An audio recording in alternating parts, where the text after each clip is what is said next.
Mirëmëngjes të gjithëve, mirë se erdhët në Reze Dielli. Ju përshëndes dhe ju ftoj të na ndiqni në ditën e sotme në programin që do të mbajmë përthyer sidomos Tiranësit për atë event, atë ngjarje që bashkon edhe që është një kujtesë kolektive për qytetarët e Tiranës përmes një eventi që zhvillohet prej gati çerek shekulli.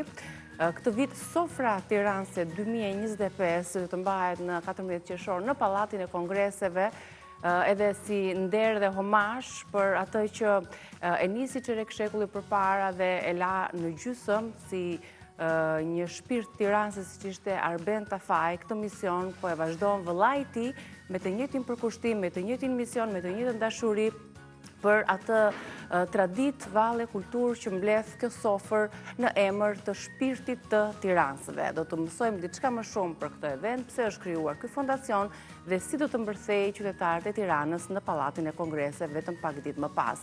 Ndërkohë, dy artistë të tjerë, njëra e muzikës popullore, por edhe e rrymave të tjera muzikore, një zë shumë interesant dhe i bukur që e ndihmoi pandemia për të shfaqur në publik, Elisabeta Janaj, që vjen në studio për të rrëfyer diçka më tepër rreth jetës së saj private, kthimin nga Gjermania dhe klipin e saj më të fundit. Një tjetër artist do të na sjelli në tingujt muzikor, pra do ta zbërthejmë pak më tepër edhe klipin e tij të fundit që është tashmë një hit veror. Naser Berisha do të jetë me ne për të na treguar diçka më tepër rreth projektet e tij muzikore. Kështu që qëndroni për të marrë dhe për të shijuar notat muzikore të artistëve tanë. Në kuzhinë do të kemi patjetër receta shumë të mira dhe sot, kështu që shkojmë të zbulojmë së bashku.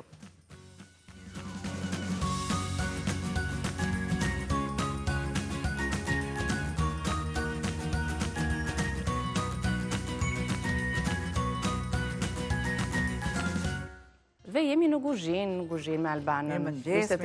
Mirëmëngjes. Çfarë bëhet këtu nga kuzhina sot? Çfarë do shijojmë? Bakra të ndezura, gjitha të ndezura. Gati produktet. Fillojmë me disa petulla që të bëj brumin. Dhe më pas i lë për i gatuar dhe pjekur shumë më vonë. Për të bërë këto petullat dhe me shije që të kenë shije akoma dhe më të veçantë, unë kam menduar të vendos hudrat edhe bimët aromatike. Pra do bëhet tamam si brumi i byrekut dhe më pas do hapet në pet. Ty do të frasim në ditë deri në fund të sezonit Albana e bimëve aromatike. Po. Se je vetmja që ti nuk i ndan kushtësi nga çdo recetë, ja gjen vendin.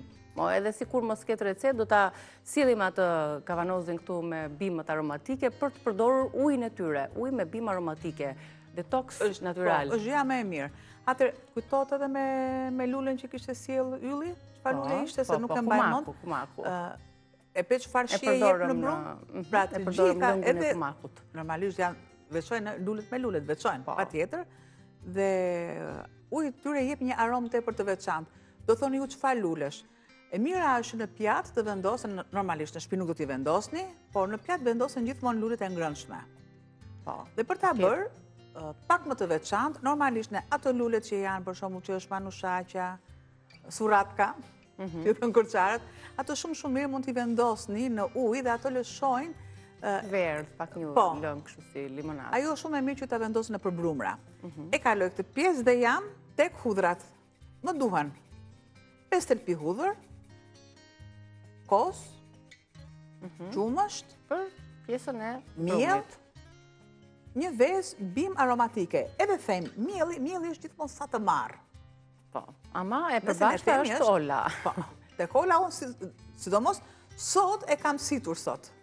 Unë në përgjithësi mielli brumi i shkrifët. Po, më duhet të jetë i shkrifët fare më duhet. Dhe tjetër derisa unë filloj dhe hudhrat t'i kem në gjendjen e pures ose në të kundërt, i kaloni në blender. Pra duhet të jetë, masa duhet të jetë e tillë. Edhe kjo. 3, nëse ju dëshironi shumë mirë, nëse vendosni mielin farinap, nuk ka nevojë për sodë. Në të kundërt, atë pa aromë, apo mund të zgjidhet në një vanilje. Të kuqen, sepse do janë petulla. Dhe përderisa ka dhe hudhra, normalisht por mirë tha goca, nëse ju mund t'i vendosni me aromë limoni ose portokall, shumë mirë mund t'i vendosni. Përse? Sepse e keni vënë re që petullat ne i përdorim me reçel, me djathë, pra gjë që është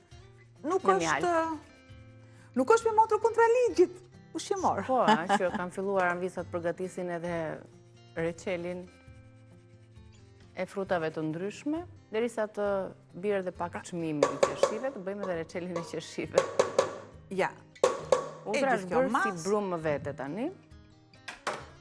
Disa thelpin të grira, ose të shtypura fare, telte në këtë formë, në të trajtë do t'jetë.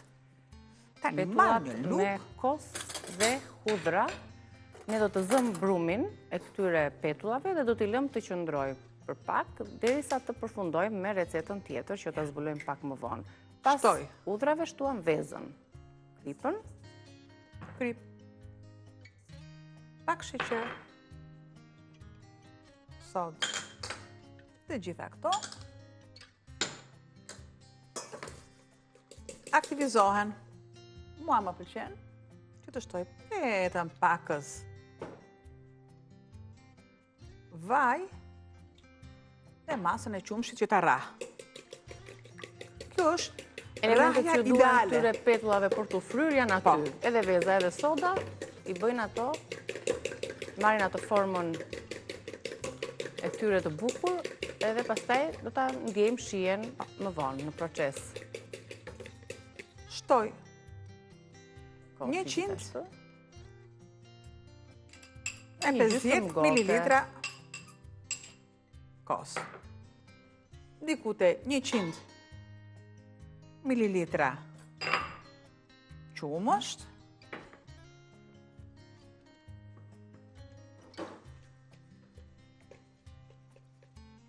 Dhe e përzjej mirë.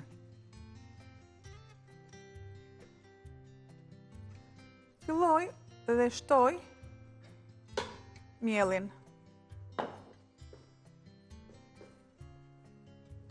Ndërsa shma asaj qullët, mua më merë që të shtoj bimët aromatike. Përzjejmë brumin. Si çdo brum, përveç se duhet të trajtohet dhe të punohet mirë për disa minuta, ka nevojë që të pushoj, që të aktivizohen të gjithë përbërësit që ne i shtuam atij.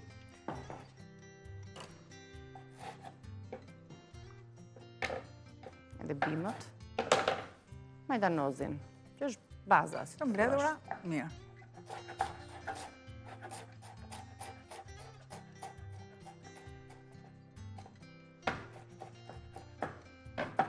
Tani mirë.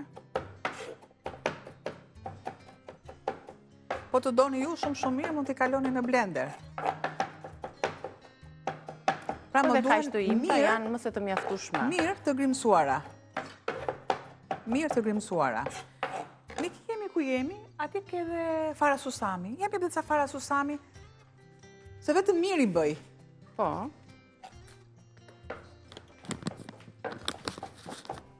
Farat të bardha, të pasura me fibra, me proteina, shumë të shëndetshme, për trurin në rast të parë. Ti shtoj te brumi. Po. Aq.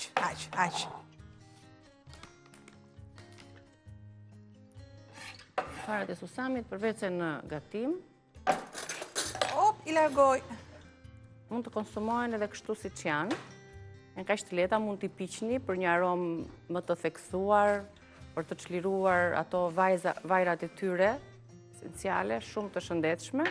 Siç e tham, mund të përgatiset buka, byreku, tahinën, atë kremin e tahinës që e kemi sjellë dhe është më se ushqyeshme, shumë e shijshme, po e mbaj dorën poshtë, mos më bjerë asnjë kokër, se është shumë e shtrenjtë për ta lëshuar në tokë, jo për nga çmimi, se është më se i përballueshëm për të gjithë, po e shtrenjtë në vlerat dhe benefitet që ka. Pse e mbusha për ta konsumuar?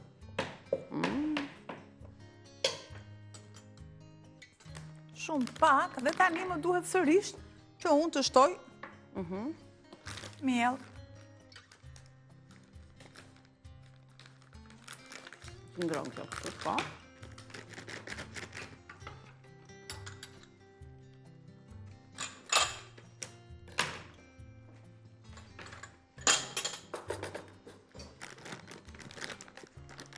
Duke se pas kemi japrak më pas, të hapur. I pas kem mbledhur në obor.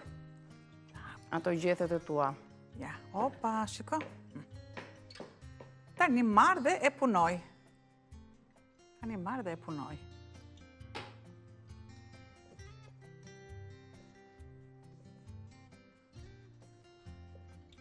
Më duhet si fillim... Patjetër. Më duhet si fillim të kem një brumë të butë në fillim. Dhe më pas, unë ta punoj.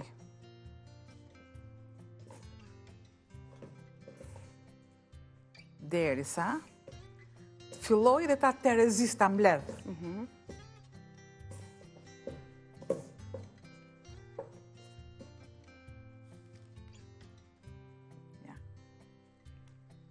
Të piqen, skuqen, do të mbizotërojnë këto gjethet aroma që mund t'i shtoni, mund t'a përforsoni aromën qoftë në atë të koperit, të nenexhikut apo të majdanozit. Këtu pastaj është çështje shijesh. Po majdanozi i shkon shumë sepse është hudhra. Po.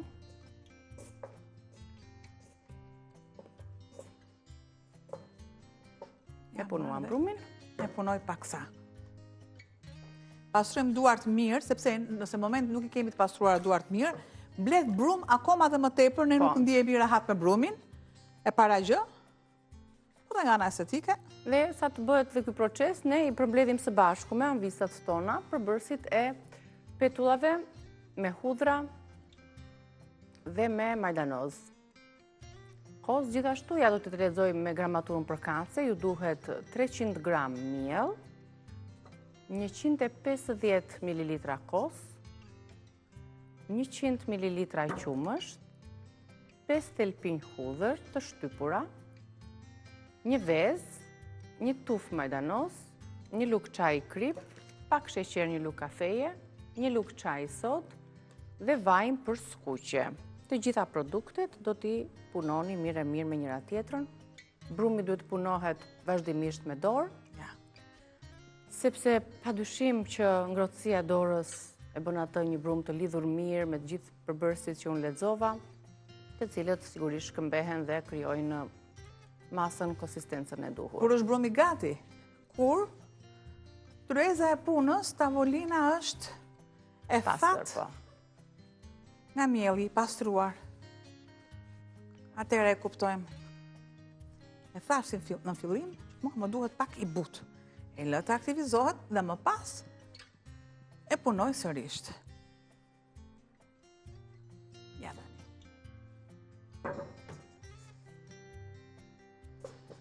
Ne kemi kohë deri në fund të hapësirës tonë të gatimit, që të presim të qëndrojë sa që duhet koha mjaftueshme brumit për të marrë formën e tij. Pra deri të shijojmë si në shtëpi. Derisa të pastrohet ena. Ja, jo.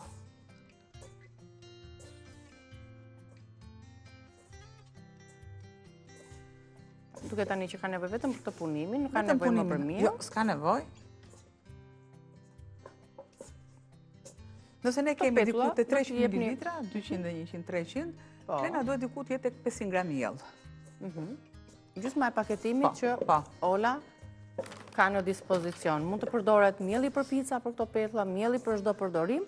Me të dyja llojet ne kemi testuar për petulla, për byrek, për farina, pica, për çdo lloj gatimi, për bukën. Dalin shumë të mira. Ja ku kemi këtë mas brumi, shikoja, i tillë duhet.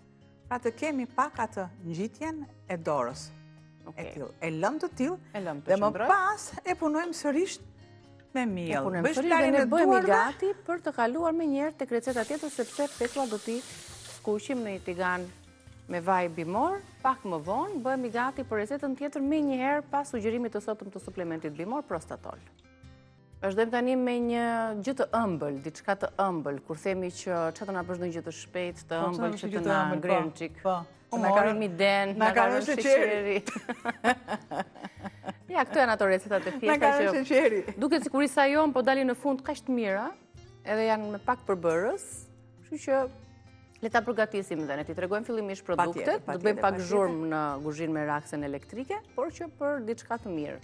Shohim së bashku recetën tonë të ëmbël se çfarë ka menduar Albana. Ka biskota, pana, ka një vezë, pak sheqer dhe do t'i sjell dhe pak kafe që se kam përgatitur ende. Bëjmë një akullore me biskota.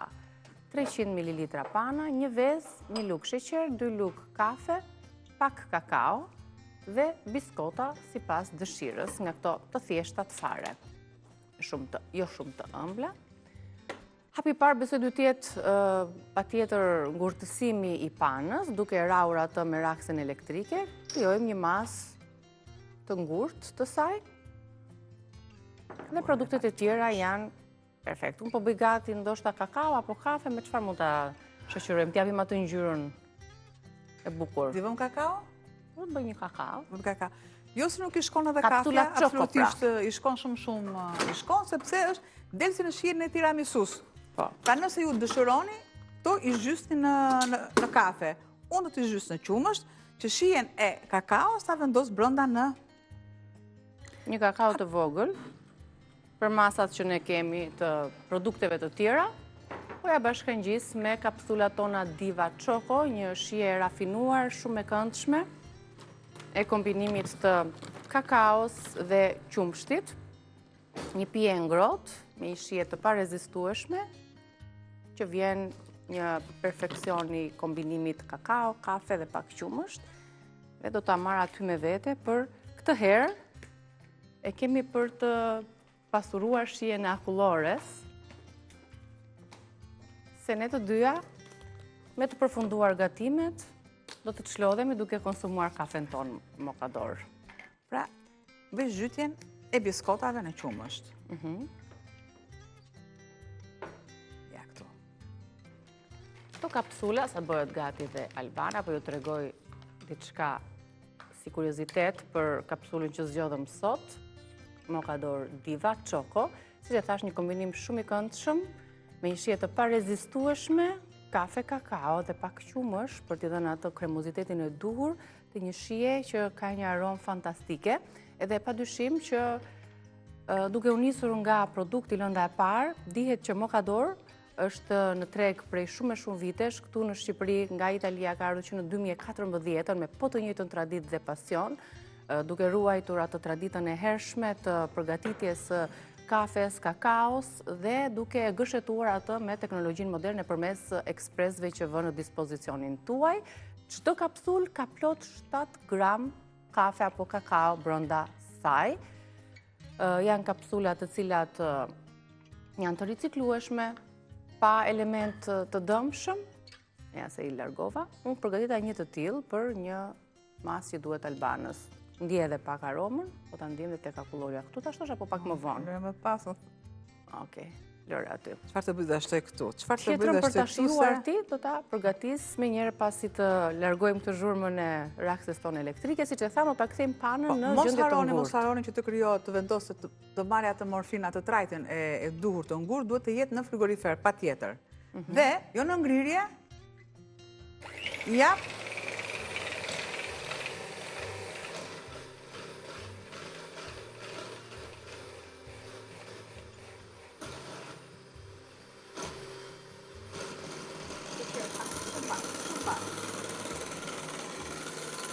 Qa i shtuam tani? Pak sheqer. Një pretje. Sepse është pana e ëmbël. Ja.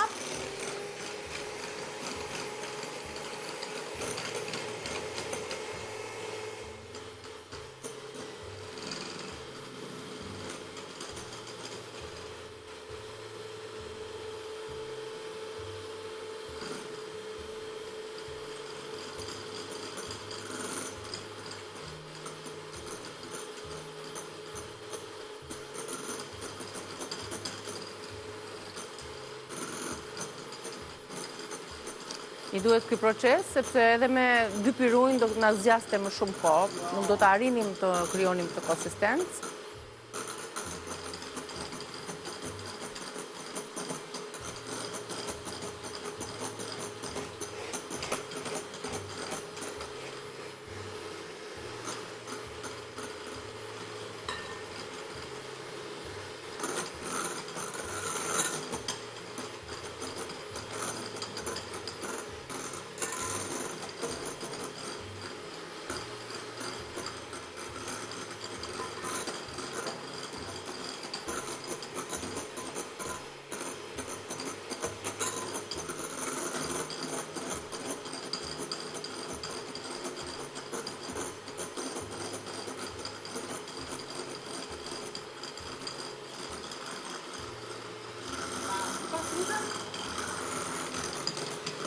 Them direkt.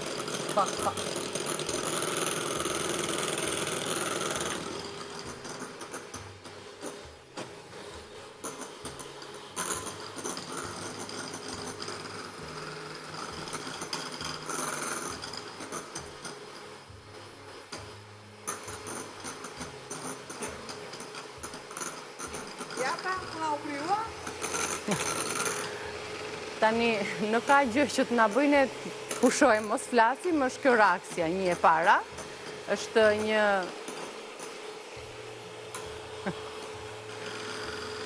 Por... Okej, një zhurmë dërdëllice dhe një heshtje e të ne të dyjave. Një paradoks i tillë. Ja ta largojmë të këtu. Kjo është masa që do të ketë në fund pas përzierjes së panës, pak sheqer, një kokërvez dhe kakao. Kakao mund ta keni kështu të lëngët ose plur, si të dëshironi ju, si ta keni më kollaj, mjafton të jepni ato aromën edhe një prekje të lehtë në ngjyrë dhe një shije shumë të mirë. Tani ne, pasi mbaruam punën me këtë proces, mbulojmë biskotat.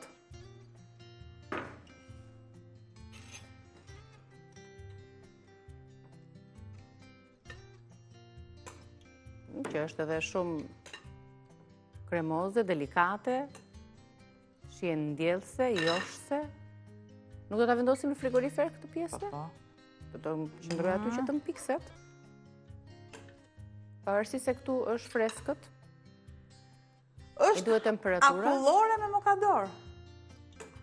Se jo, me çoko. Sepse të shihen e veçantë.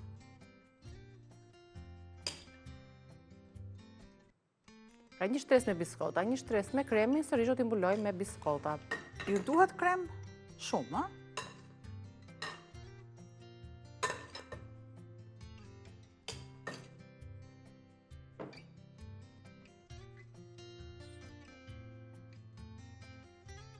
Kjo është ajo baza kryesore, pastaj në kuzhinë dihet që njerëzit mund t'i vendosë çokoladë, mund t'i vendosë kreative, mund t'i mbushni edhe me çokoladë. Shihen e biskotave, sërish t'i kaloni në blender. E shoh që do sërish, sepse duhet jetë nga ato masën e ato mbushjen e duhur. E me njerë sa po mbulohen biskota, do të vendoset masa e gjitha në frigorifer që të mpikset dhe të mos bjerë volumi i kremit. Ama të lëdhe një... Edhe ato pjesën tjetër lëre kështu se... Të lëdhe pak, sës... Mjaftueshëm është për tepsin dhe tani biskota duhet jenë të holla. E niveloj mirë. Dhe sërish. Tani biskotat mund të vendosen kështu, mund të thërmohen, mund të coptohen në pjesë të vockla për të ambuluar këtë shtresë. Mund të njomen me pak qumësh që të jenë të buta.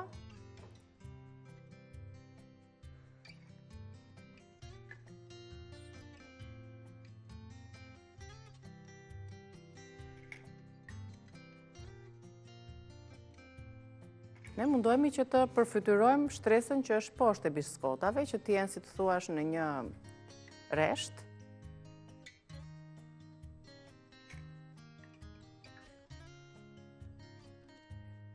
Jo.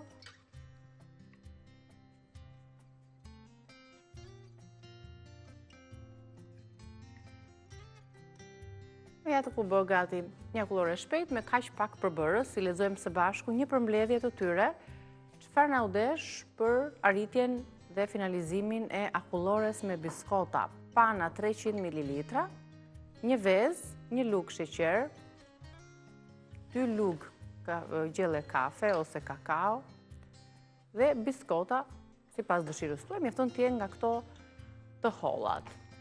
Kjo është e gjitha. Ne pasi të kthehemi nga publiciteti, bëhemi gati e para për të skuqur petullat që përgatitëm, i lam disa minuta, u qetësuam brumin, lëmë edhe pak. Fillojmë me gatimin tjetër. Kemi gatimin tjetër që është oriz? Gjethe rushi mbushje, Buranie, me Gjithërushi. Burani me Gjithërushi mund të quhet japrak i hapur, si të dëshironi ju. Unë sjell shijen te ju, ti si të dëshironi ju vendoseni. Atëre, kjo është. Për përgatitjen e tyre do t'ju duhen disa përbërës të thjesht pije, por përbërësi kryesor janë gjethet e rushit. Shpresojmë se ato janë akoma në treg, po edhe avitat mund t'i kenë marrë dhe mund t'i jenë kujdesur t'i kenë vendosur në frigorifer, kështu që e zbulojmë dhe gatuajmë së bashku këtë recet, pas publicitetit.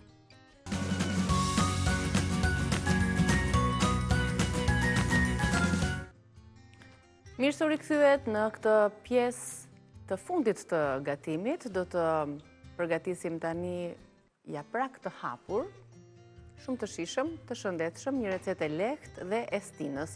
I tregojmë së bashku fillimisht produktet e kësaj recete. I kemi edhe në tryez, shifeni një tryez kështu e sezonit e stinës.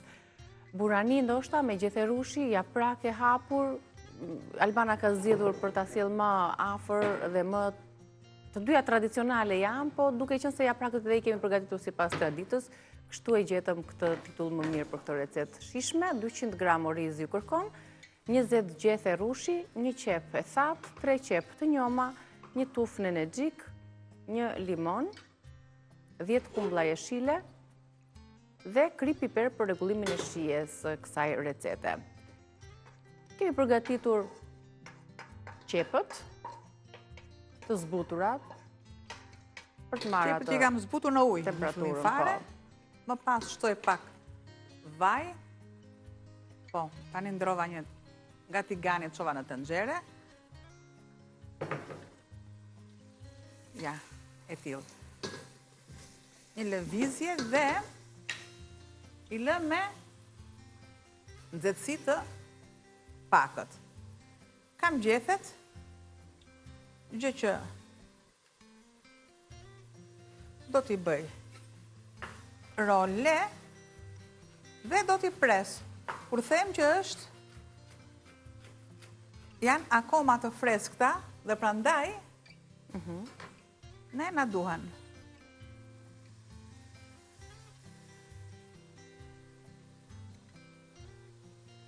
Pas një larje të mirë, shumë të mirë me sodë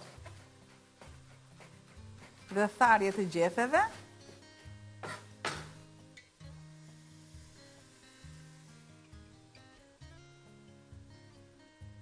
do të përdorim gjethet e rushit në vend të spinaqit, pas qepës zbutur në ujë, pra jo të tharë të kaurdisur në vaj të pjekur, po i kemi shtuar ujë në mënyrë që të zbutet ashtu gradualisht. Gjethet shtohen të grira, brera në këtë formë. Duhet pak ujë tjetër të sjell? Lënjë, kam ujë këtu, Niki. Ke aty? Rofsh. Opa, pakos fare ujë. Pakos fare ujë. Shiko, pëllën dhe ndryshojnë ngjyrën. Nuk i shtoj ujë shumë, sepse dua që të kem avash. Përse është arsyeja që nuk i shtoj ujë? Sepse nëse unë do merja të kaurdisja orizin, pa tjetër do kaurdisja pasaj unë të shtoja ujë. E mira është që ne orizin mos ta kaurdisim. Normalisht gatimet tradicionale kërkojnë ato kaurdisjen e qepës. Mua më pëlqen. Po është dhe lloji orizit që kemi zgjedhur sot, që se e përdorim në kaurdisje, kështu që ti ke zgjedhur që ta shumica e grave kur duan të marrin për shembull që të bëjnë një oriz, duan të bëjnë një pilaf, që të jenë të sigurt, fillojnë e kaurdisin që të dali kokra. Por është një sekret. Ky lloj orizi nuk ka nevojë të kaurdiset, të skuqet, siç e thebi fare, s'ka nevojë, sepse është nuk ngjit. Është kokër gjatë, basmat. Po. Jo, është një nga orizet më të mirë që më të mirë në treg. Aromën e vet e ka karakteristike për këto pjatat mesdhetare, për pjatat aziatike, gjithashtu një oriz aromatik, cilësor, një emër i njohur i orizit i kësaj linje të veçantë, siç është Scott, dhe unë do doja që ti informoja pak shikuesit për orizin që ne konsumojmë dhe kemi në tryezën tonë më të vazhdueshme, linjën Scott, një markë italiane, një emër i njohur në fakt nga vjen ky oriz, i njohur për zgjedhjen edhe për punimin e orizit, që prej 1860-s dhe Teuta ka zgjedhur që ta sjellë ta importojë për në vendin tonë. linja Scott ka variante nga më të ndryshme dhe të larmishme të orizit, si që mund të shihni. Ne sot kemi zgjedhur të gatuajmë këtë burani me orizin basmati, që është një oriz aromatik kokorgjat që nuk ngjit kurrë, që jep shumë shije, është shumë e lehtë, është shumë e pasur në vlera ushqyese, që janë shumë të balancuara dhe me pak yndyrë dhe me karbohidrate komplekse, ndaj e përdorim si për sallata. Ja, edhe në këtë rast, si që themi ne tani, kësaj buranie që ndërthurim këtë traditën tonë me traditën karakteristike italiane të këtij orizit, kësaj linje cilësore e të një marke dinjitoze në treg. Përdojmë gjithandej, në supë, në gjellë, gatime, të byrekët, të buka e orizit, pa tjetër që e përdojmë të budingu. Kemi budingu në ëmbël, budingu në kripur. Vjetë që shia dhe aroma janë dy karakteristikat e çmuara për çdo shef guzhine, për çdo guzhinë. Unë sugjeroj. Duke patur të aromën karakteristike, ne i bëm pjatat. Unë do të sugjeroj diçka. Në moment që ju duhet në gatime që orizi të jetë i zjerë. Pra të jetë në këtë gjendje. Shiko? Të jetë në këtë gjendje. Që të arrim këtë gjendje, ne duhet të zjem orizin jo në ujë të vluar. Orizi, specifika e orizit është që të zihet në ujë, sa vendosim ujën, shtojmë orizin. Dhe zihet avash, shumë avash. Kur ty të kërkon, pra tek mbi 25 minuta. Sa ti vendos ujën, sa të marri kohën e vlimit, sa shton orizin, ti fillon dhe e nxit dhe sikur i injekton shpejtësinë orizit. Atëherë duhet që orizit të marri kohën e vet, temperatura e ujit në oriz të shkoj avash, deri në atë bërtham. Do thoni orizi s'ka bërtham, patjetër që ka bërtham, patjetër. Dhe ndihmon në uljen e pH-it, që është gjendja e lëngës. Dhe kemi këtë, në fund fare, i shtojmë lëngun e limonit. Gjë që unë e di që shumë mirë nuk është ndeshur, sepse nuk ndeshet shpesh. Përse ndihmon lëngu i limonit? Lëngu i limonit ndihmon për mos ngjitjen e orizit kur ne shtojmë vaj. Përse duhet të shtojmë vaj? Ndihmon për ruajtjen e orizit, ruajtjen e ngjyrës. Dhe ja, shiko? Ngelet e tillë, vendoseni në për tasa dhe do t'ju qëndroj e tillë. Pra, e ke feni që mund të përgatit edhe të nesërmen për recetat të pasarse. Për nesër, për pas nesër, ty të mban dhe në 5 ditë të mban. Atëherë, këtu si që unë kam, e le pak sa, sepse i bërë edhe një spërkatje me oriz. Do të shtoj, me oriz, me limon. Do të shtoj kumbullat. Kumbullat jeshile.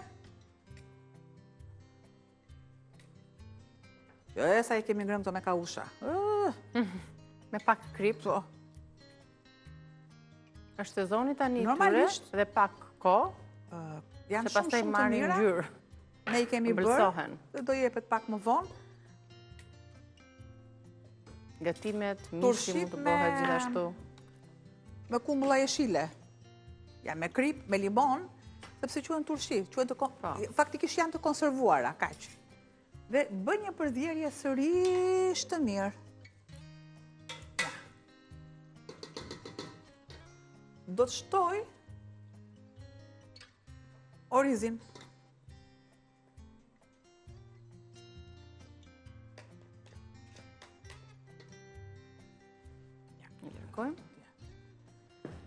Do të shtoj orizin sikurse dhe pjesën jeshile të qepëve të njoma. Shumë karakteristike edhe kjo aroma që vjen. Që të kemi atë orizin e bardhë.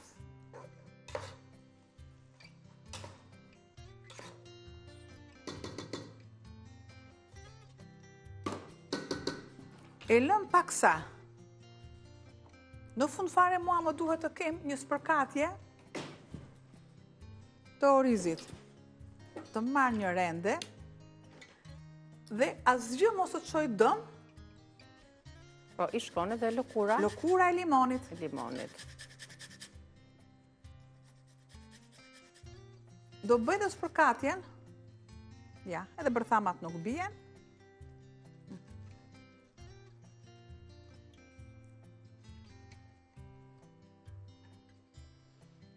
konsumoj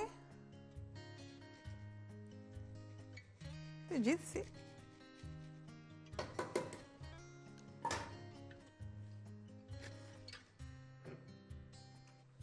Edhe vajin dhe receta është gati.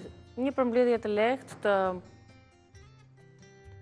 të produkteve, shtojmë edhe kripën për t'i rregulluar shijen, i përziejmë mirë dhe pastaj do ta servirim një burani e shpejtë me gjethet e rushit. Oriz basmati duhet 20 gjethe rushit, të cilat do t'i vendosin njëra mbi tjetrën, do t'i palosi dhe do t'i grini.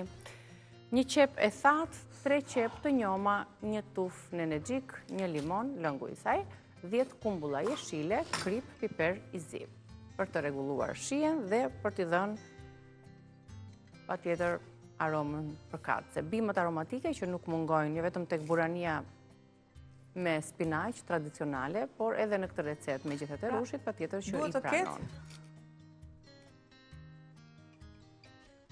Një mas të mirë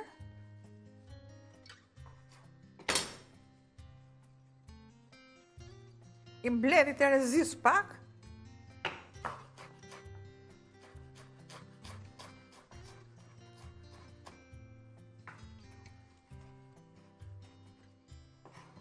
dhe i shtojmë afërsisht nga fundi i zjerjes. Ju e patë që qepa ishte bërë, sepse kishte ka ngjyrën transparente. Gjethet pashtu ndryshojnë ngjyrën nga ajo jeshilja e tyre, bëhet një ngjyrë më e hapur. Edhe pak, dhe normalisht që do t'i jap një shije të duhur. Pra mbizotëron kjo aroma edhe e mente, se shkon më shumë tek aroma e basmatit. Ja.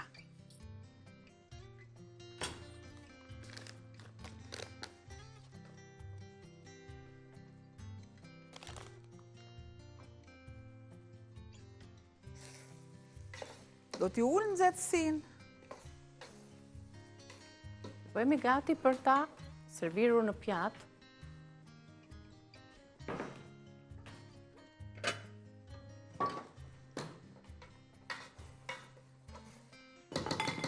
Një mas. Do t'a lë pak sa për t'u qetësuar. Mua të mëftohet dhe të filloj unë me recetën tjetër. Japim pasaj pak, fare sa të... E servirim pak më vonë, sepse do kalojmë te petullat. Po, te petullat, direkt te petullat. Kemi zënë brumin, rikujtojmë dhe një herë, çfarë kemi shtuar përveç kosit tek brumi i petullave, duke patur një miell të imët, 300 gram miell, 150 ml kos, 100 ml qumësht, 5 thelpinj hudhra, të cilat i kemi grirë dhe i kemi kaluar ato në një mas pelteje. Një vezë, një tuf majdanoz, një lugë çaj krip, një lugë kafeje, sheqer, një lugë çaj sod dhe vaj për skuqje. Ne gjithë të proces e kemi përgatitur, tani do t'i skuqim, e lam brumin të qetësohet, e punua me përbërësit që lexova, tani është momenti që t'i skuqim petullat. Shtoj pak opa vaj bimor. Normalisht të heqte të nxerën, sepse e di që më pengon, ku ka mjellin, të marrë dhe mjellin këtu. Edhe normalisht përdhëro se ngjit ajo luga. Çfarë aromë mirë që vjen këtu. E duhura, kur ju doni të ndani orizin, luga mbrapsht pak. Shumë mirë, është shumë mirë, është shumë mirë. Fillon lyen pak lugën me vaj dhe puna. Shtoj pak miell. Masën e brumit që unë kam.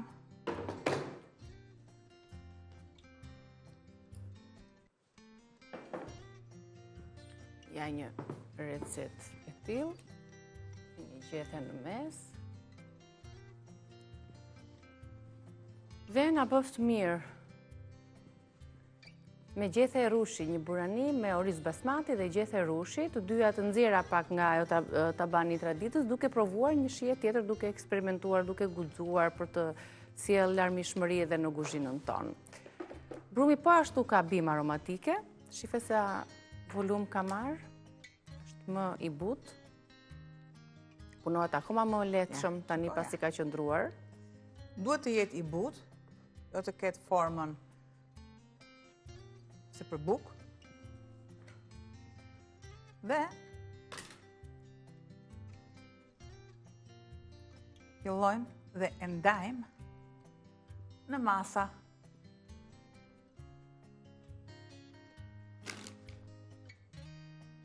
E kaloj.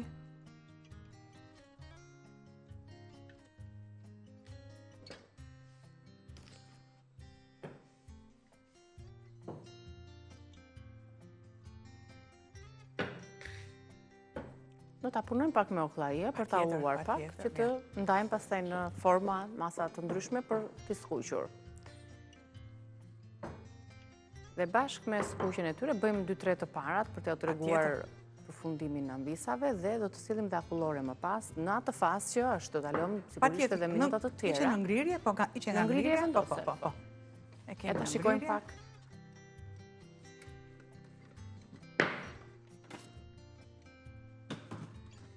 Atë është që ngrirja jonë është e shpejtë dhe padyshim që i duhet të qëndrojnë akoma më tepër, që të mpikset të ngrijë mirë këtë pjesa dhe më pas të kemi mundësi ta shijojmë, ta ndajmë, ta bashkojmë me shije të tjera.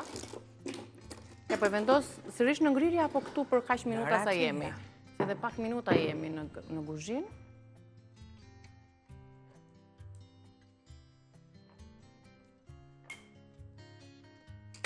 Që mos është gati dhe vaj, që të skuqet. Perfekt është.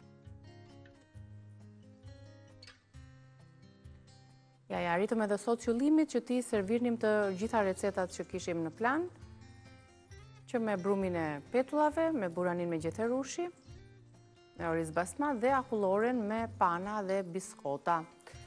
Këto receta ju do t'i keni mundësi t'i rishihni për t'ju rikthyer përbërësve, për t'ju rikthyer mënyrës se si këto përgatiten, në kanalin ton në YouTube me të njëjtin emër Reze Dielli. Klikoni në YouTube, na bëni subscribe për receta, për këshilla nga ekspertët, për tematika, për biseda që vinë çdo ditë, këndshëm, natyrshëm, shumë origjinale në programin ton, dhe ju falenderojmë për komentet tuaja, për ndjekësit tanë edhe në kanalin e YouTube. Direkt.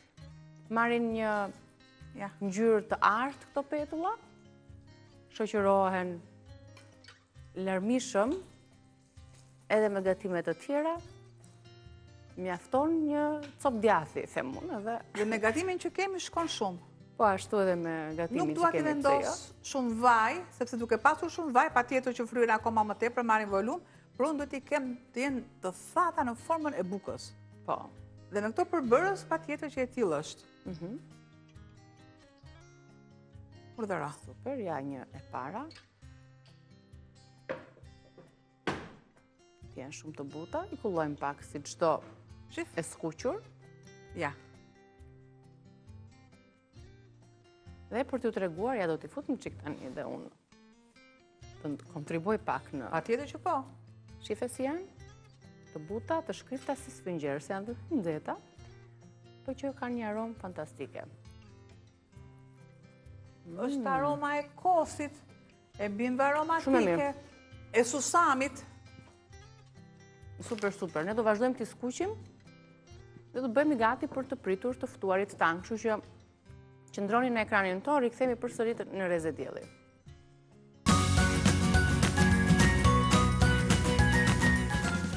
Sofra e Tiranës, Arben Tafaj, më 14 qershor në Pallatin e Kongreseve, hap dyert për qytetarët e Tiranës për të qenë bashkë në tingujt e muzikës qytetare e Valles, duke festuar dhe duke u bashkuar familjes së madhe të fondacionit Arben Tafaj.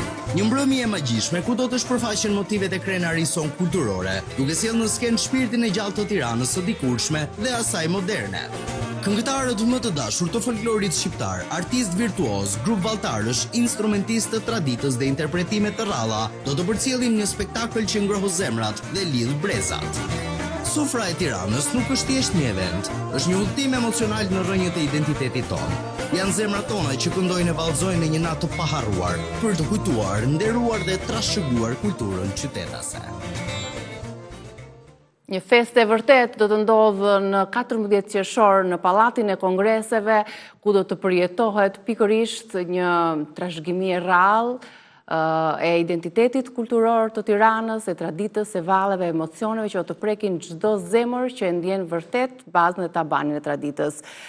Sofra e Tiranës, organizuar nga Fondacioni Arben Tafaj, pas ndarjes nga jeta në dhjetor të 2024 të themeluesit të këtij eventi, zotit Arben Tafaj, misionin e tij e ka marrë me dashuri dhe përkushtim vëllai Ilir Tafaj, me të njëjtin përkushtim, me të njëjtin dashuri, si një homazh, si një përjetësim i figurës të shpirtit artistik edhe të shpirtit Tiranës që kishte Arben Tafaj, për të gjithë ata që Duartokitën morën pjesë në sofrën e Tiranës. Mirë se erdhët, Ilir, kënaqësi që u kam në studio. Mirë se u gjeta dhe faleminderit shumë dhe për hyrjen kaq emocionale dhe kaq të lidhe me eventin që ne kemi dhe me misionin që kemi marrë përsipër. Sepse i tillë ishte ky mision, si një urë lidhse mes brezave, si një kujtesë kolektive e qytetarëve të Tiranës për të ruajtur me shumë pasion, me shumë këngulje siç bënte Arbeni, për ta organizuar dhe për të mbajtur gjallë këngët, valle, traditat e Tiranës.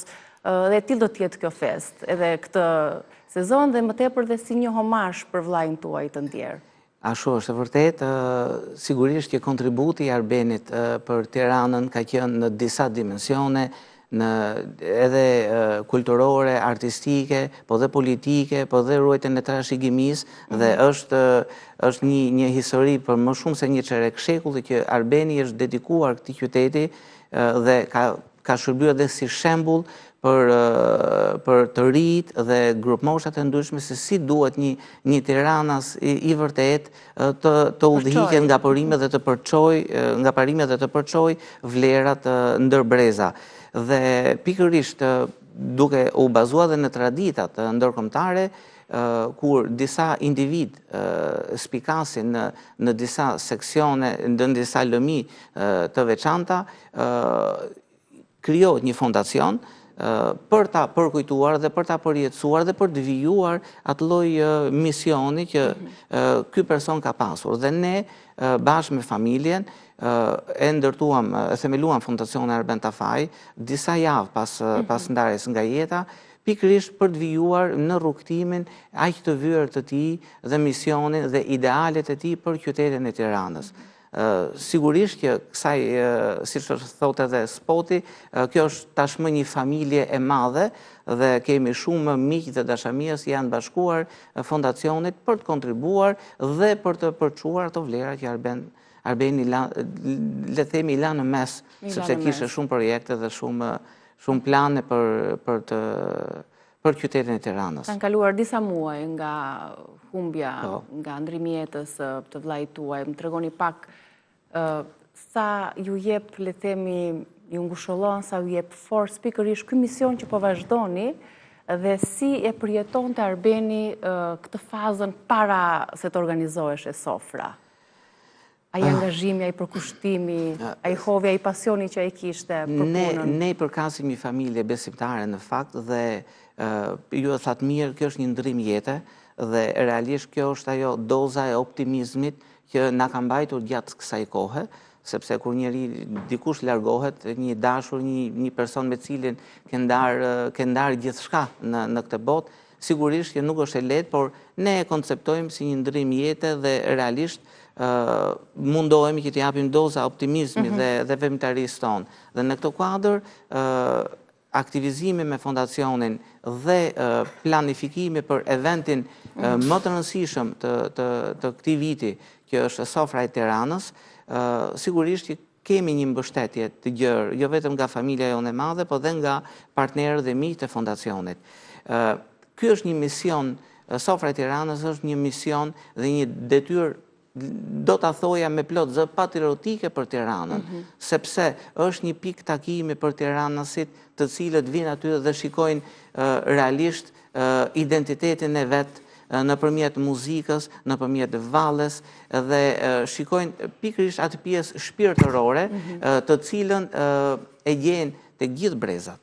Pra, në sofër vinë grup mosha të ndryshme, vinë gjyshet, vinë baballarët, mosha e prindërve, vinë edhe fëmijët. Ne thash dhe si një urë e gjallë mes tyre brezave, një ndërlidhje shumë e bukur. Pa diskutim. Ndaj, bëhet shumë e mpret çështja e ndërtimit artistik të këtij eventi. Kjo të përfshi dhe traditën, por dhe të prejkit të gjithë brezat, pa e përzier me se ne dim që realisht tani muzika është edhe komercializuar dhe është shumë delikate që të qëndrosh. Sa jeni përpjekur pra që ta mbani këtë Jemi përpjekur shumë dhe Arbeni ka punuar shumë për këtë punë, ndonë se me talentin e vetë dhe të grupit të punës, të cilët gjera si falenderoj, artistë të cilët kanë qenë gjithnjë në krah tonë në organizimin e këtyre eventeve, ka arritur të përzjej dhe performanca në sofrën tiranëse, të sjellë dhe performanca të artistëve të skenave botërore në aspektin e muzikës operistike, klasike, pra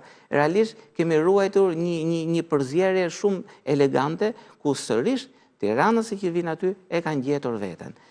Për të përjetuar një ditë ndryshe, një mbrëmje ndryshe, pikërisht edhe një për t'i kujtuar ata që na ndjekin në 14 qershor në Pallatin e Kongreseve në orën? Në orën 17 nis koktejli që tashmë është bërë tardit, 2 orë më përpara eventit është një koktejl ku tiranësit takohen, pinë diçka me prodhues të Tiranës dhe të trevave përreth, dhe pasaj futen në spektaklin i cili fillon në 19 dhe ka 2 orë. Ka një numër më të shtuar të këngëtarëve këtë herë, të emrat të cilës për surprizë nuk i kemi... Nuk po i zbulojmë që sot, do t'ja lëmë asaj dite. Nuk po i zbulojmë që sot, dhe ajo çka këtë sofër bën veçantë pra është që do jetë pa pranin fizike të Arbenta Fajt, por ne do mundohemi që ta sjellim aty misionin e tij të vlerave dhe identitetet të këtij eventi, dhe e veçantë është që po organizon edhe homazhi dhe për kujtimi për këtë figurë që prej çerek shekulli ka sjell sofrën duke mbajtur në këtë nivel. Sofrën në këtë nivel. A do të jetë, le themi, vazhdimësia, a ke këtë merakun që a do ta bëni dhe ju siç e bënte Arbeni punën me të njëjtin përkushtim, me të njëjtin sharm, me të njëjtin nivel që sofra organizoi? Kjo është thembra e Akilit, nëse do më lejoni ta përmend kështu, sepse nuk mundet një event i tillë pas ndarjes Arbeni nga jeta të delegohet, të çohet në një agjenci eventesh apo në një organizues tjetër që nuk mund t'i japi dot tharmin shpirtëror këtij eventi.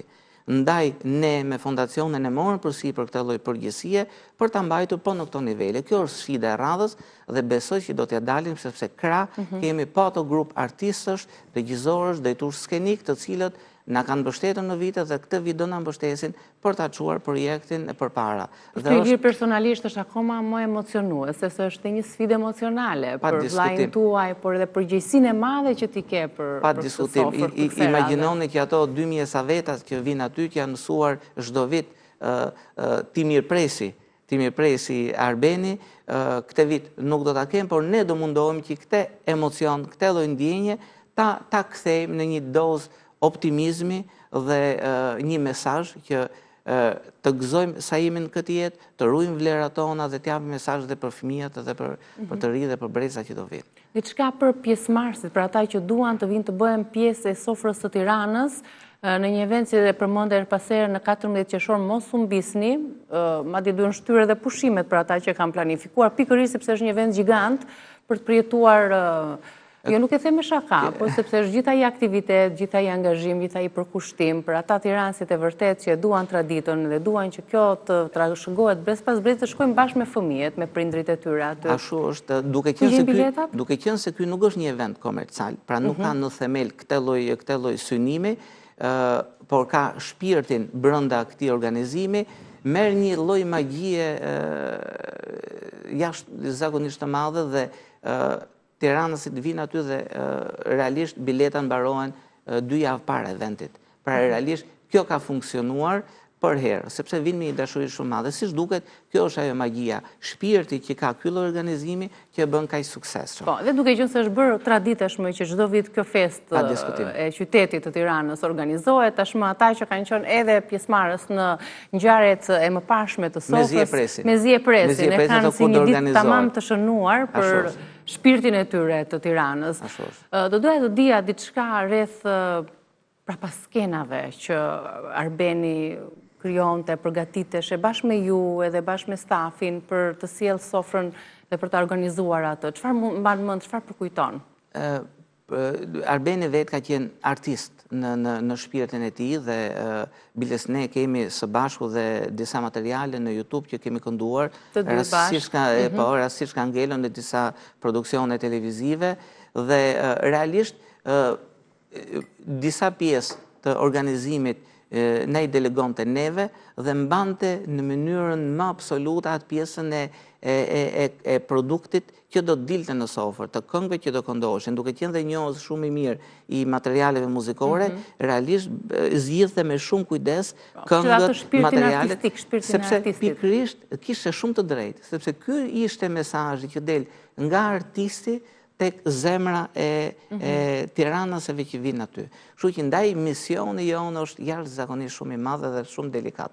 Por shpresojmë që do ta realizojmë. Edhe të kënaqet një audiencë të në lidhje me përzgjedhjen, do doja të dija të repertorit, të këngëtarëve, ndoshta pa i përmendur dhe emra siç u thatë, po ndoshta duke nxjerrë ndonjë element që bën akoma më kurioz. Në biletat e këtij edicioni, ndryshe nga herët e tjera, kemi vënë titujt e një pjesë të këngëve që të këndohen aty. Janë këngë të cilat duan shumë art të realizohen. Këngë të vjetra? Këngë të vjetra, patjetër, këngë të vjetra qytetare. Valle po ashtu, siç ka qenë dhe valle pa diskutim, dhe duan shumë aftësi të këndohen, ndaj dhe komplimentoj shumë këngëtarët të cilët do marrin pjesë dhe me shumë seriozitet e kanë marrë përsipër realizimin e këtyre materialeve, dhe kjo i kujton edhe një fëmijë, edhe një personi të pjekur, por dhe një gjyshi i kujton pikërisht atë që është bërë shpesh nëpër eventet, nëpër organizimet familjare.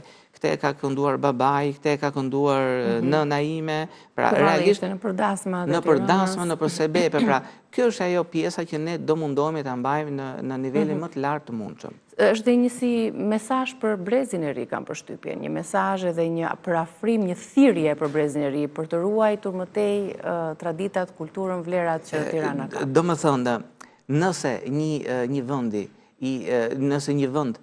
asimilon kulturën e vet, është shumë afër të asimilojë dhe identitetin e vet. Ndaj, nëse ne japim të mesazh brezit të ri që duhet ta mbajë gjallë kulturën dhe folklorin e vet, të çkompleksohet nga kjo pjesë, se të këndosh një këngë 100 e sa vjeçare nuk është kompleks, por është ruajtje e traditës. Këtë ne shohim në Gjermani në festivale folklorike që bëhen, kur dalin me veshjet popullore, këndojnë këngët e tabanit. Ndaj, nëse ne realizojmë që brezit të ri të japim mesazhin të këndojnë dhe të mbajnë gjallë folklorin, kemi dhënë një mesazh shumë të madh. E bukur. Edhe një herë ndoshta spotin për ta përmbledhur, të gjithë këta që organizuan dhe folëm me Elirin, ju uroj shumë suksese, uroj që sofra e Tiranës të vijojë me po të njëjtin përkushtim, me po të njëjtin nivel sharm edhe dashuri për identitetin kulturor të kryeqytetit të Tiranës dhe padyshim për ato valle këngë të bukura, emocione që do të mbërthejnë dhe do të trokasin në zemrën e çdo qytetari të Tiranës. Ju falenderoj shumë për vëmendjen tuaj dhe i premtojmë qytetarëve të Tiranës që ky event do të vazhdojë dhe do të arrijmë të shkojmë tek zemrat e tyre me atë mesazh që kemi dhënë ndër vite me këtë sofër. Është dhe ai përkushtimi, ajo shtysa e madhe që ja u imponon në një farë mënyrë vllai juaj Arben Tafaj. Ju falenderoj Ilir. Faleminderit dhe shumë suksese. Ndoshta mund ta përsërisim edhe një spotin, mos harroni për gjetur biletat edhe një herë, ju lutem për publikun afër tek Selvia, ke gazeta Shitse tek Selvia, pranë Pallatit Kongreseve dhe me numrin e kontaktit. Me numrin e kontaktit, siç do të jetë në spotin që do të transmetohet tani, dhe një herë shumë suksese. Faleminderit juve shumë. Sarben Tafaj, më 14 qershor në Pallatin e Kongreseve, hap dyert për qytetarët e Tiranës për të qenë bashkë në tingujt e muzikës qytetare e Valles, duke festuar dhe duke u bashkuar familjes së madhe të fondacionit Arben Tafaj. Një mbrëmje e magjishme ku do të shpërfaqen motivet e krenarisë son kulturore, duke sjellë në skenë shpirtin e gjallë të Tiranës së dikurshme dhe asaj moderne. Këngëtarët më të dashur të folklorit shqiptar, artist virtuoz, grup valltarësh, instrumentistë të traditës dhe interpretime të ralla, do të përcjellin një spektakël që ngroh zemrat dhe lidh brezat. Sufra e Tiranës nuk është thjesht një event, është një udhtim emocional në rrënjët e identitetit tonë. Janë zemrat tona që këndojnë e vallëzojnë në një natë të paharruar, për të kujtuar, nderuar dhe trashëguar kulturën qytetase.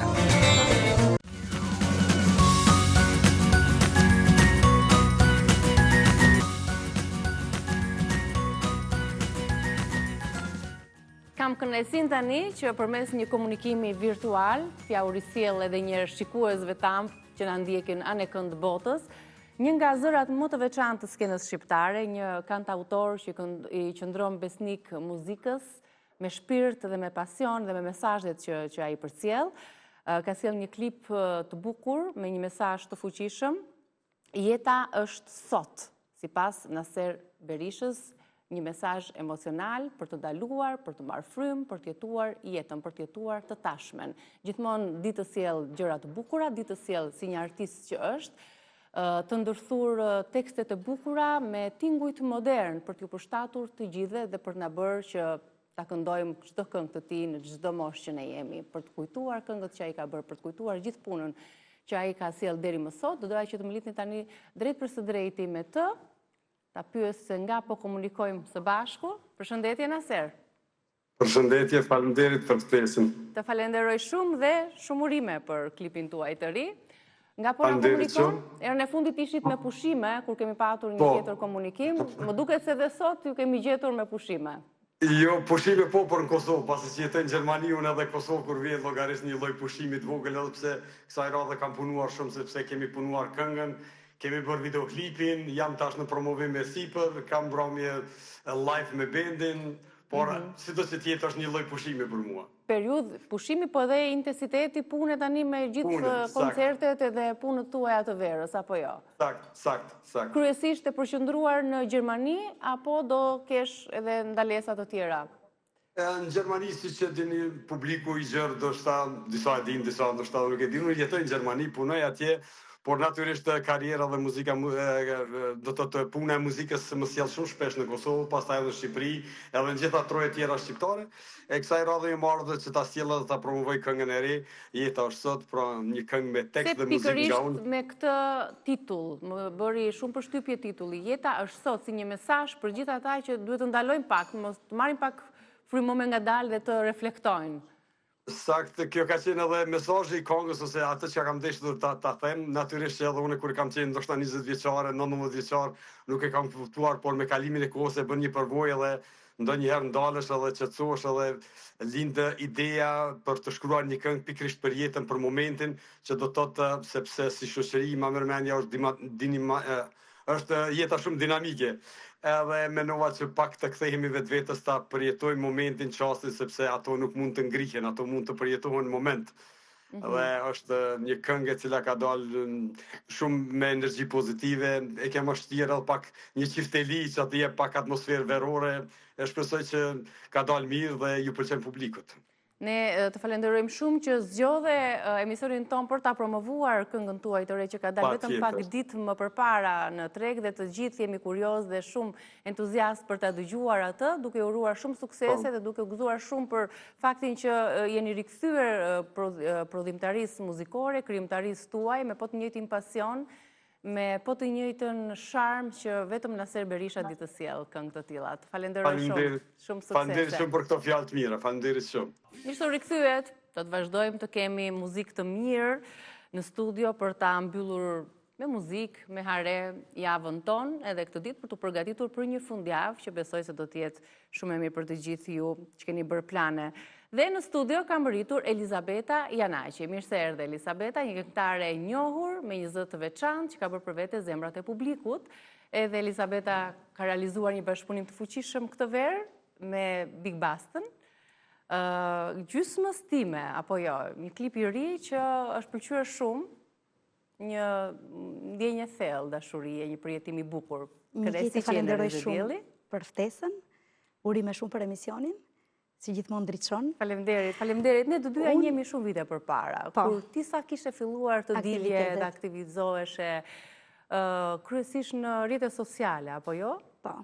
Aty të kemi njohur, ku kemi bërë prezentimin bashkë me bashkëshortin tuaj, me Altinin. Me Altinin, po. Elisabeta si ndryshoi jetën pandemia, them unë, gjithmonë. Se bante me shpresë dhe me gajre, themin e populli, për të gjithë qytetarët cilët po kalonin periudha të vështira, Elisabeta krijonte ato coverat e saj, këndonte në rrjetet sociale dhe të gjithë e pëlqenin. Filloi të krijonte atë identitetin e saj. Dhe më pas, ne nuk e njihnim, po ka një histori shumë të bukur për të treguar për jetën e saj, që nga fillimet në vogëli e deri në ditët e sotme, kështu që po ta lë ty të na tregosh. Patjetër, Niki, unë kam thënë dhe më përpara që aktivitetet e muzikës kanë nisur që në vogëli. Patjetër që pandemia mund të them që ishte momenti kyç që unë shpërtheva në publik, le të themi. Po pandemia ju ka sjellë dhe ka krijuar shumë mundësi për shumë talente, ka krijuar dhe ka zbuluar talente, shumë të vërtet. Sepse ishte momenti patjetër që njerëzit ishin brenda dhe unë mendoj që e vetmja gjë që i lehtësonte dhe i gëzonte sadopak në të momente ishte muzika. Mua më vjen mirë që depërtova mirë tek të gjithë dhe kështu vazhdova të aktivizohem akoma më shumë, të njihem dhe më shumë dhe ja tek erdhi një bashkëpunim besoj i suksesshëm me Big Bastën, të cilin e përshëndes dhe uroj shumë sukses. Është një këngë e vjetër, e ripërpunuar. E risjell. Po, gjysmësime, ajo është e prodhuar nga kompozitori Edi Balili, të cilin e përshëndes. Dhe është risjell, besoj, në kohët e sotme, përshtatur shumë bukur, dhe jam shumë e lumtur që kam bërë këtë bashkëpunim, sepse ka dalë vërtet siç e mendoam së bashku me Bigun, dhe shpresoj të pritet mirë nga të gjithë. Përveç se këtij bashkëpunimi që është padyshim shumë i suksesshëm edhe që po pëlqet si këngë, si klip që ju keni sjellë së bashku, ke patur bashkëpunime të tjera me emra të njohur të muzikës. Si e ndjer ti në këto bashkëpunime? Shumë mirë, shumë e lumtur. Kam pasur bashkëpunim me Irma Libohovën, një këngë mjalti, siç ishte dhe titulli Hoje mjalt. Kemi patur sukses, miqësinë vazhdojmë ta kemi, rastisim në shumë koncerte së bashku. Kalojmë shumë mirë, kënga po vazhdon të ecë dhe me Valon Shehun, një këngëtar nga Kosova, kolegun tim, e përshëndes dhe atë, një këngë ndryshe, por e bukur e pritur dhe ajo shumë mirë. Bukur fort.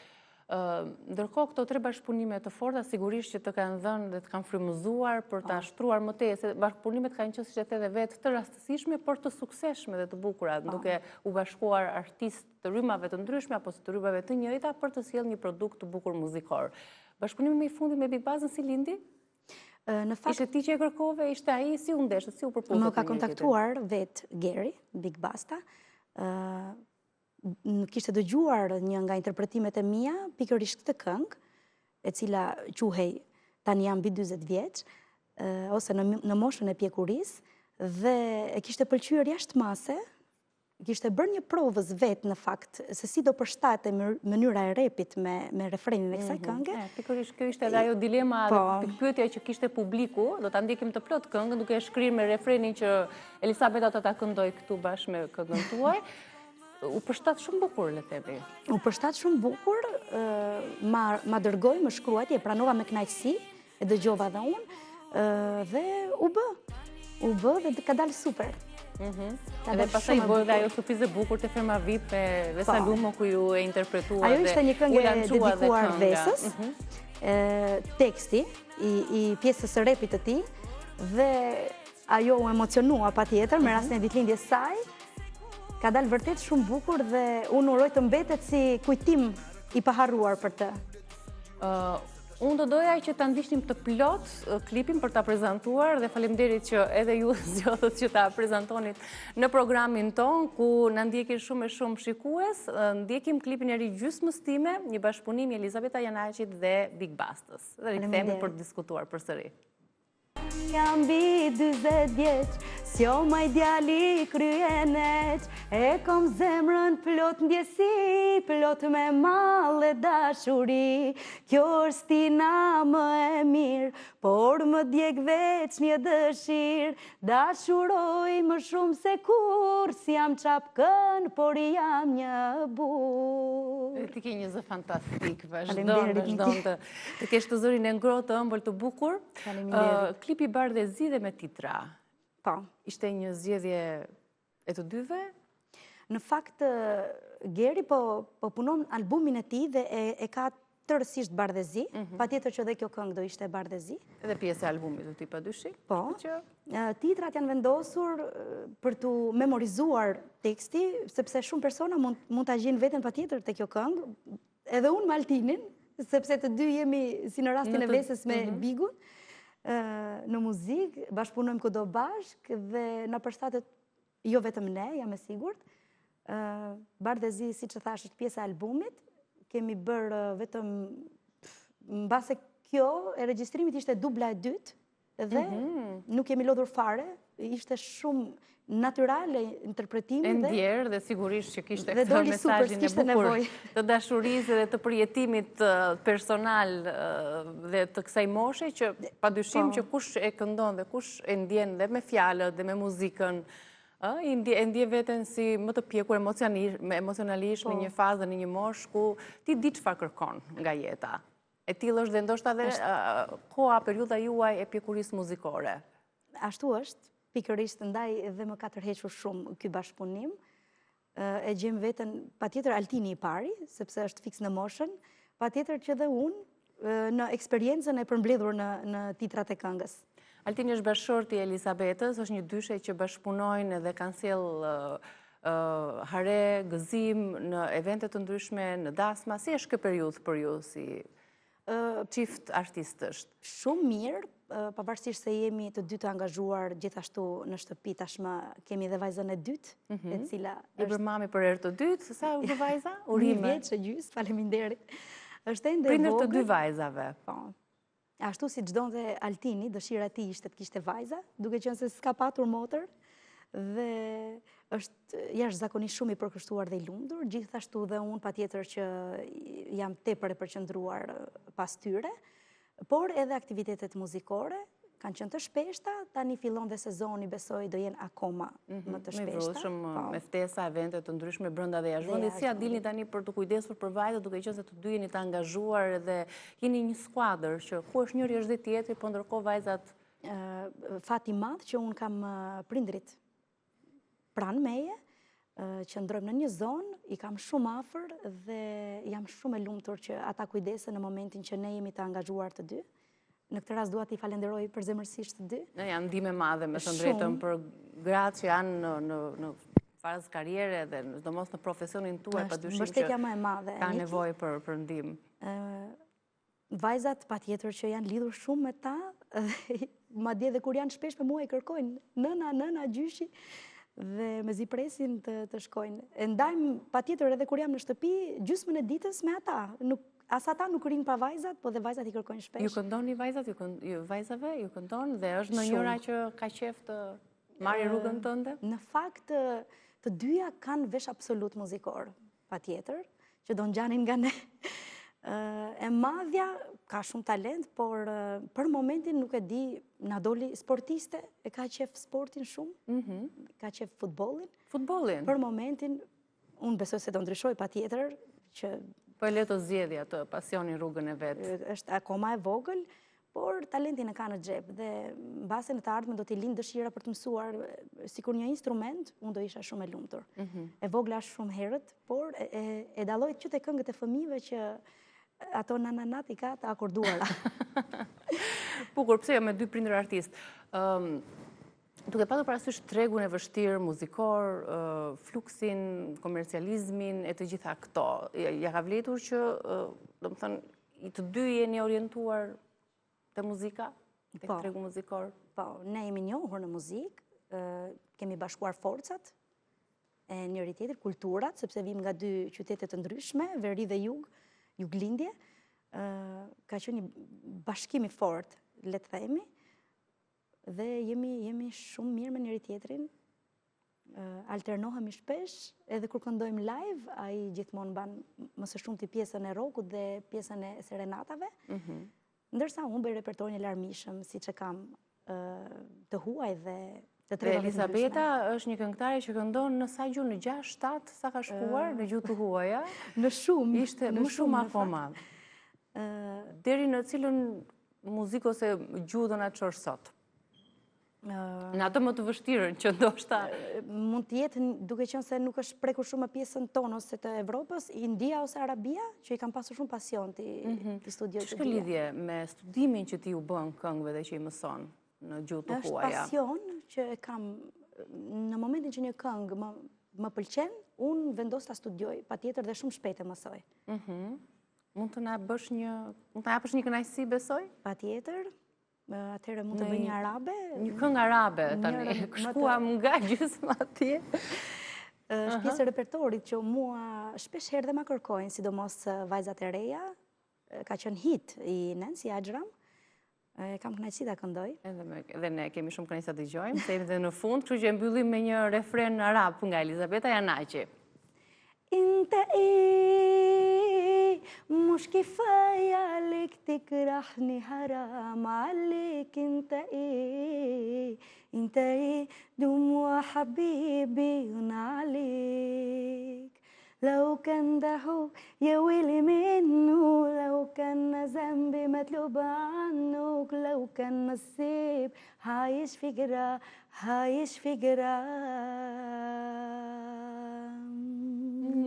Ta fillim shumë bash. Faleminderit shumë suksese. Faleminderit edhe ju, ishte shumë kënaqësi. Shumë suksese për këtë verë, e di që është e ngarkuar për ju në profesionin tuaj dhe bashkë me bashkëshortin ja dalshi me sukses. Faleminderit shumë. Dhe mi put vajzat. Faleminderit shumë që erdhën në rezën tonë. Ju uroj një fundjavë të bukur. Faleminderit për vëmendjen. Mirupafshim.